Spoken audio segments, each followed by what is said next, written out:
Hi, welcome to the Sigma Path. In this episode, we're going to do another product review. This is the Bird RF BN100 Plus USB-based network analyzer. It's from 300 kHz to 6.5 GHz, and it is entering a really competitive market. There are a lot of USB-based instruments, and I'm interested to take a look at both the software and the hardware and see how well it performs. So let's get started. And here's the front of the BN100 Plus Vector Network Analyzer. This is a two-port system, of course, with Type-N connectors on both ports, operating from 300 kHz to 6.5 GHz. We do have individual LEDs also showing the stimulus activation on each port. The quality of the Type-N connectors appears to be good, and it seems to be really solid connected to the front. When we take it apart, we will see better the internal construction. We do have a soft power button as well as an indication LED for when the unit is turned on. The handles on each side do extend beyond the edges of the Type-N connector, which is really nice in case you accidentally drop this, or if you just want to rest it on those connectors, the actual front panels will not touch the surface, which is also quite good.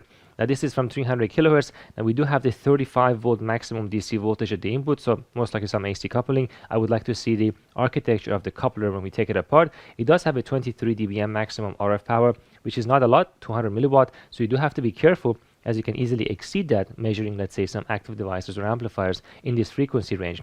But a very simple front-end design, as you would expect, quite compact for a USB network analyzer.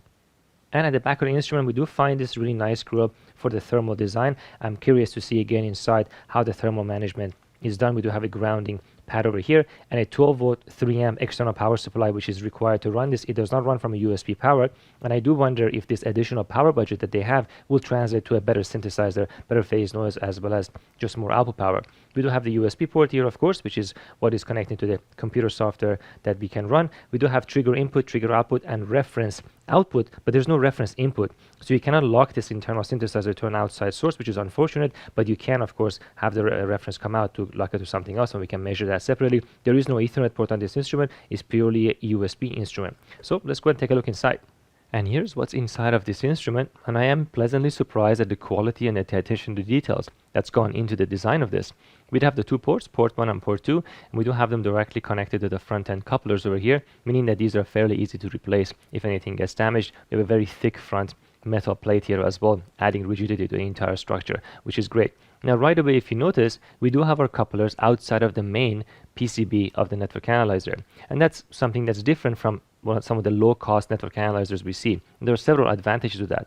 First of all, looking at the size of this thing and the fact that this starts from 300 kHz at a low frequency, this is almost certainly a resistive based with some bridge based coupler with a coaxial single entity differential conversion in the middle. Once we open it up, hopefully we will see and verify that. Now what this does is that it allows you to get much better isolation from the PCB itself. One of the problems with making a single PCB network analyzer is just a simple isolation between the two ports, and therefore the lowest level of coupling you can ever measure. In this situation, bringing this all out of that board and having their own mechanical chassis and aluminum body around them separates them. So if you look, each of these has 1, 2, 3 port here. So we have the incident wave, the reference, and the reflected, all coming from different ports going to the main board. So the main board at the bottom is basically completely mirrored on the top and the bottom, keeping these two as far away from each other as possible, which is a reflected wave, allowing them to have excellent isolation. So this is a really good idea, and adds cost to the unit, of course, and adds complexity. But look at all these custom-made aluminum pieces, individually bent coaxial rigid cables. I mean, these are the kind of stuff you see at very high-end network analyzers, so I'm glad to see that. The main board at the bottom, I can open this at some point if there is interest to take a look at it. It's just simply going to have the two identical halves with the synthesizer, switches, and power control, so not very complicated, and the digitization on the IF side. There's a lot of custom paint parts, as you can see, but look at the way they've managed even the cabling of the fans and shrink tubing each one, every single thing. It's just really nicely done.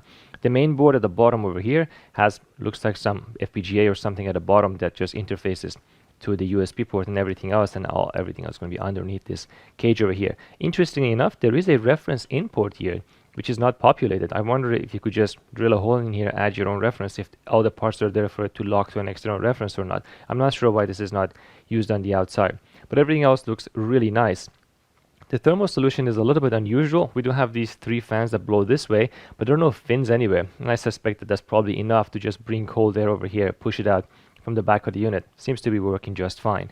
We do have custom little PCBs in the front for the power button, as well as the lights indicating the ports, but overall really nicely put together. Let me know if you want to see inside of this. We can take it apart further, but let's take a look at this to make sure that the coupler is what we think it should be. And here's our coupler, and exactly as expected, this is a resistive based coupler with a single entity differential conversion using a coaxial cable surrounded by ferrite beads. I actually showed this in a demonstration in one of the previous videos of how surrounding that coax with the ferrite bead extends the low frequency single entity differential conversion capability. And once that's differential, you can do the coupler at the output here. So you have two resistive couplers at the input and the output, and the wave enters in this side. There are some RF absorbers on the sides too, or they could be further ferrite beads. It's hard to tell, but this cavity here is really designed to extend that low frequency as low as possible and have a good isolation. Another small advantage of having this outside is that if there is an overload condition and you burn up these resistors, which can happen, you could just replace this or repair this tiny little PCB at the output without having to do anything to the main PCB of the network analyzer.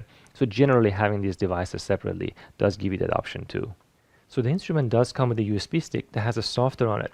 And when you go to the website from Sanco, which is in partnership with Bird RF that makes this instrument, there's a lot of useful information there, but there's no software to download. And surprisingly, there is no manual. And I think this is something that needs to be addressed, especially with USB-based instrument. If I lose that key, for instance, I have no way of downloading that software, and it's very difficult to get updates as a result. And the manual, of course, is very helpful, especially since this does have a VISA interface, which means that you want to be able to do remote programming. And as far as I can tell, I cannot find the help file or the manual anywhere.